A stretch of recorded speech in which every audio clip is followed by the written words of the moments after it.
Japanese चामलबाट नि हामीले नरम अनि यस्तै डोनट जस्तै मोटो मोटो रोटी बनाउन सक्छौँ है त। त्यसको लागि चाहिँ नि हामीले चामल बेलुका नै भिजाएर राख्नुपर्छ अनि बिहान भएपछि चाहिँ नि मजाले पिन्ने कुनै खस्रो कुनै चाहिँ नि मसिनो गरेर पिन्नुपर्छ।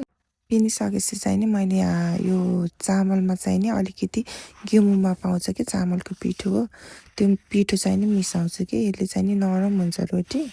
अब रोटीको डाउन बनाऊँ है त। मैले साढे 1 चम्चा चिनीमा 5-6 चम्चा चिनी मिसाएर मजाले मुस्छु अनि यो फिर्दै मुस्दै गएपछि कस्तो हुन्छ भन्दाखेरि एकदमै क्रिमी हुँदै आउँछ कि अलि टाइम लाग्छ, चिसो यो जाडो मौसममा अलि टाइम लाग्छ यस्तो हुन्छ। अनि यो यस्तो भइसकेपछि चाहिँ नि यसलाई पिठोमा मिसाएर मजाले पिठोलाई जति सक्नुहुन्छ त्यति फिट्ने है, जति फिट्नुहुन्छ नि त्यति नै राम्रो हुन्छ पिठो। अनि पिठो राम्रो भएपछि रोटी यसै राम्रो हुन्छ।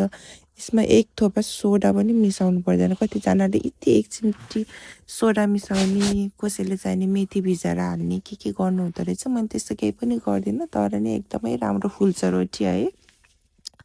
मेन भनेको पिठो चाहिँ नि एकदमै फिट्नुपर्छ है यो डाउन हालिसकेपछि।